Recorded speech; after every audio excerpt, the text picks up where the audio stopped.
Hi friends, welcome to my channel. పద్మావతితో కలిసి మురళి నుంచి అరవిందను కాపాడి తిరిగి ఇంటికి తీసుకొచ్చిన కావ్య ఆశ్రమంలో ఉంది తన మేనకోడలు అన్న నిజాన్ని తెలుసుకున్న విక్కీ. మరి ఇదంతా ఎలా జరగబోతుందో తెలుసుకోవాలనుకుంటే వీడియోని చివరి వరకు మిస్ కాకుండా చూసేయండి. ఇక ఆశ్రమంలో వదిలేసి పాపని ఇంటికి తిరిగి వస్తాడు. పద్మావతి కనుక కేసు వాపస్ తీసుకోకపోయి ఉంటే ఈరోజు నా అక్క, మా అమ్మ ఇద్దరు ఇక్కడ ఉండేవాళ్ళు. కానీ పద్మావతి తప్పు చేసింది.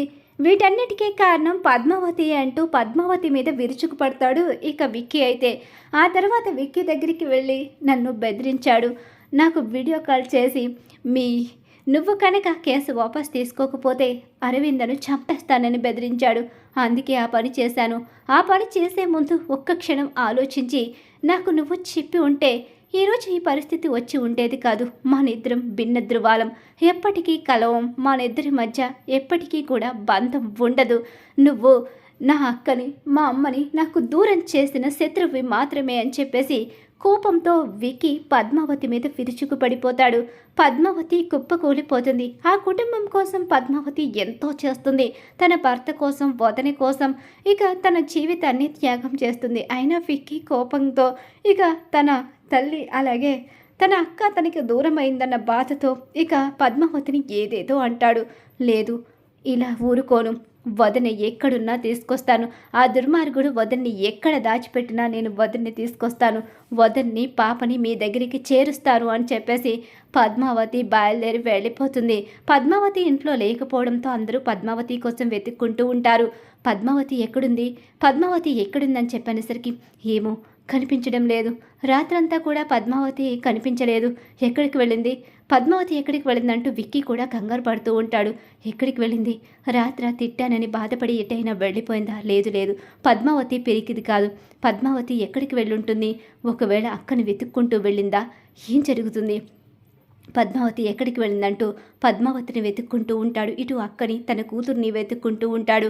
అలా విక్కీ కన్నీళ్లు పెట్టుకుంటూ తన ప్రాణాలు తనకి దూరమైపోతే బ్రతకడం కూడా అనవసరమని చెప్పి అనుకుంటూ బాధపడుతూ ఇక వెతకడం మొదలు పెడతాడు.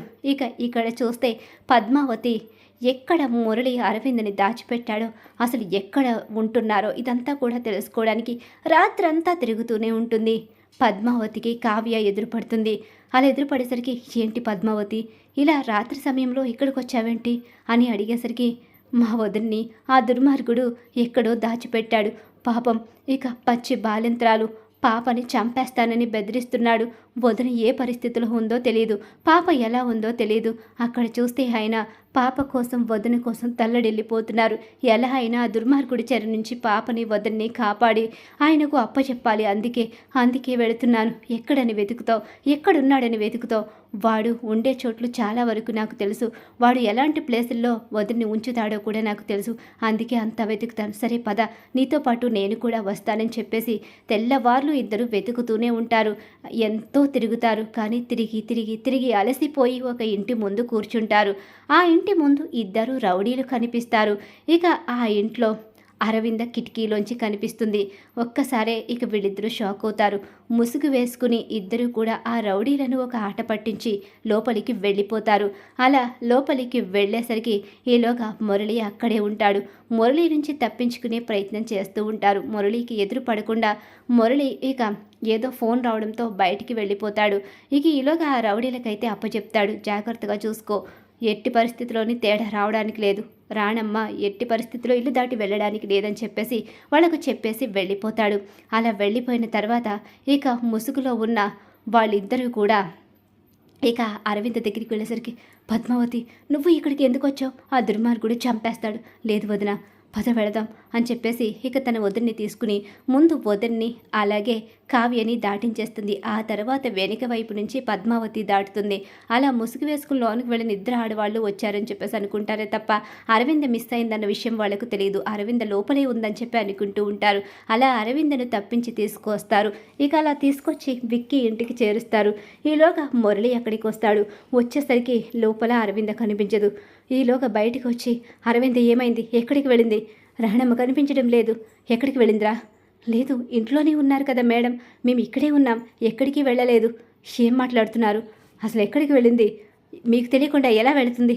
లేదు లేదు ఇంట్లోనే ఉంది, ఇల్లంతా వెతికాను అని చెప్పేసి రౌడీలను ఇక చెంప పగలగొడతాడు. అలా పగలగొట్టేసి ఇక అరవింద్ కోసం వెతకడం మొదలు పెడతాడు. ఈలోగా వీళ్ళు అరవింద్ని ఇంటికైతే తీసుకొచ్చేస్తారు.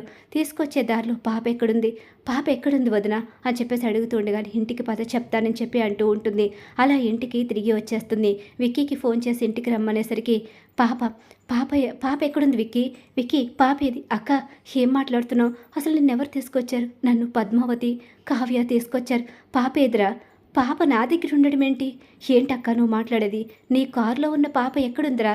నీ కారులో పాపని వదిలేశాను కదా, అమ్మని నీ కారులోనే పెట్టాను. ఆ దుర్మార్గుడు చంపేస్తాడన్న భయంతో నీ కారులో వదిలేసి వెళ్ళిపోయానురా. నా కారులో ఉంది అమ్మ. అవునా? ఏం మాట్లాడుతున్నావు అక్క? అవును, నీ కారులో ఉంది అమ్మే.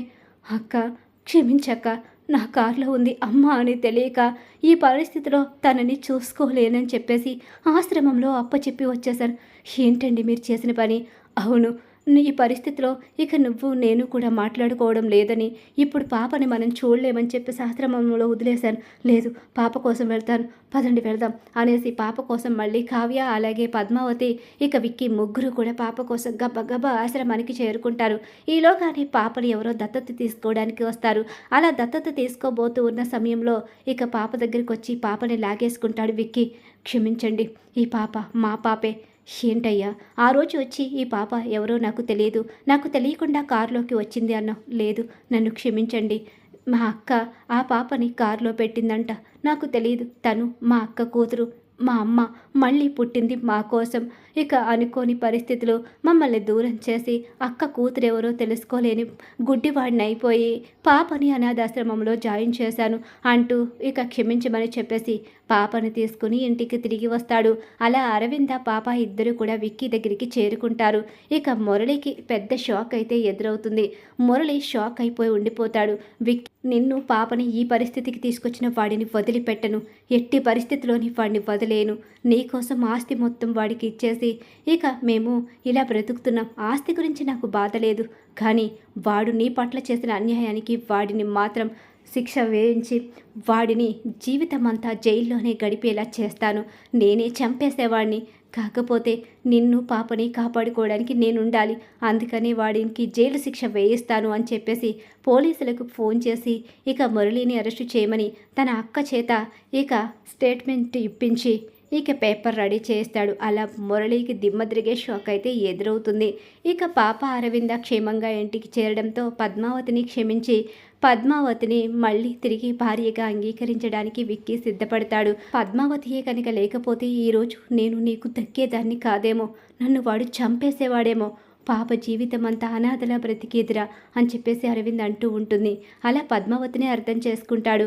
రాబోయే కథలో ఖచ్చితంగా ఇలా అయితే జరగబోతుంది. ఇలా జరగాలని చెప్పేసి ఎవరైతే కోరుకుంటున్నారో వాళ్ళు మా వీడియోని తప్పకుండా లైక్ చేయండి. అలాగే నువ్వు నేను ప్రేమ సీరియల్ అప్కమింగ్ ఎపిసోడ్స్ టీవీలో కన్నా ముందుగా చూడాలనుకుంటే మా ఛానల్ ఇప్పుడే సబ్స్క్రైబ్ చేసుకు పక్కనున్న గంట సింబల్ ఆల్ మీద క్లిక్ చేయండి.